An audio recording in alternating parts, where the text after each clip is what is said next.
নমস্কার বন্ধুরা, কিচেনে সবাইকে আমন্ত্রণ। আজ করব টমেটো মৌরলা। এই দেখুন, মৌরলা মাছ নুন ভালো করে কেটে বেছে ধুয়ে নুন হলুদ মাখিয়ে নিয়েছি মৌরলা মাছে, এবং সাথে নিয়েছি টমেটো, পেঁয়াজ। আজ করব টমেটো মৌরলা, টমেটো, পেঁয়াজ এবং কাঁচা লঙ্কা। এইবারে মৌরলা মাছটা তেলে দিয়ে ভাজবো।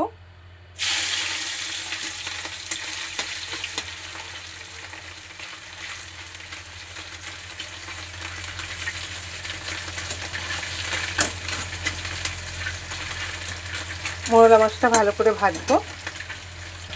মাছটা লাল হয়ে একদম ভাজা হয়ে গেছে মৌরলা মাছগুলো। এবারে মৌরলা মাছগুলো তুলে নেব।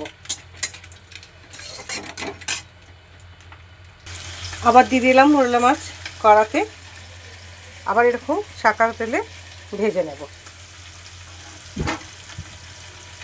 তেলটা একটু চারিদিকে ছড়িয়ে দেব, যাতে সব মাছগুলো ঠিকমতো তেলটা পায় এবং মাছগুলো মুচমুচে করে ভাজা হয়। ভাজা হয়ে গেল, সমস্ত মৌরলা মাছ ভাজা হয়ে গেছে ভালোভাবে। এইভাবে এরপরে কড়ার মধ্যে যে তেলটা রয়েছে সেই তেলের মধ্যে দিয়ে দেব পেঁয়াজ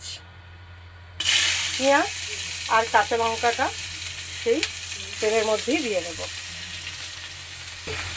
পেঁয়াজ আর কাঁচা লঙ্কাটা একটু লাল করে ভাজা হবে, আর একটু আমি সর্ষের তেল দিয়ে দিচ্ছি।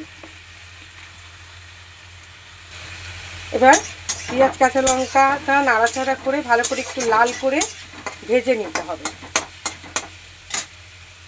পেঁয়াজটা বেশ ভাজা ভাজা হয়ে গেছে। এবার আমি টমেটো তুলে দেবো। রান্নাটা খুবই সিম্পল, খুব একটা বেশি কষ্টের নয় রান্নাটা। তুলে দেবো। পেঁয়াজটা দিয়ে ভাজা ভাজা হয়ে গেছে, টমেটোটা দিয়ে আমি একটু নাড়াচাড়া করে নিয়ে এবারে এর মধ্যে দিয়ে দেব সমস্ত মশলাতে আছে লঙ্কা গুঁড়ো, হলুদ গুঁড়ো, নুন আর পোস্ত কাঁচা লঙ্কা বাটা। পোস্ত কাঁচা লঙ্কা একসাথে বেটে নিয়ে এই মশলাটা এবার এর মধ্যে আমি দিয়ে দেব।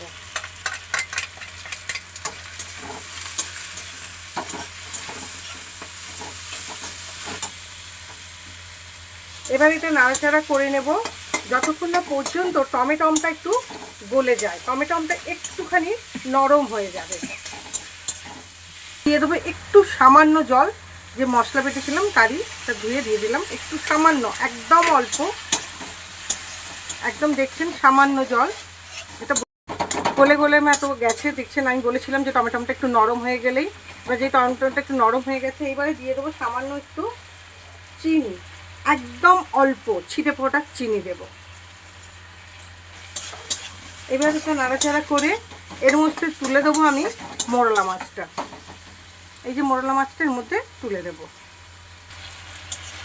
এই যে মৌরলা মাছটা দিয়ে এবার এটা একটু নাড়াচাড়া করে নেব আমি। রান্নাটা হবে সম্পূর্ণ একটুখানি টক ঝাল মিষ্টি মিষ্টি, যে কাঁচা লঙ্কার ঝালটা এবং টমেটোমের টক আর পেঁয়াজ আছে, একটু সামান্য চিনি দিলাম, দেখতেই পেলেন টক ঝাল মিষ্টি রান্নাটা হবে। এই টমেটো মৌরলাটা খেতে খুবই সুস্বাদু হয়। এটা একটু নরম হয়ে যাবে কিছুক্ষণ, আমি ঢাকা দিয়ে দেবো। বেশিক্ষণ না, এই 5 মিনিটের মতো একটু ঢাকা হবে।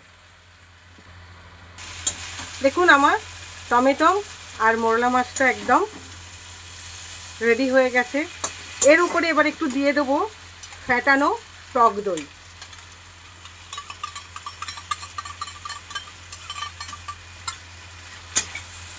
দিয়ে এটাকে একটু নাড়াচাড়া করে নেব ভালো করে।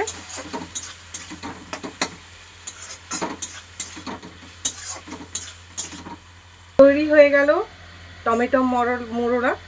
দেখতে কিন্তু ভীষণ ভালো হয়েছে, খেতেও খুব ভালো। করে দেখবেন এবং খাবেন। হ্যাঁ, যদি ভালো লেগে থাকে একটা লাইক করে দেবেন। সবাই ভালো থাকবেন, সুস্থ থাকবেন।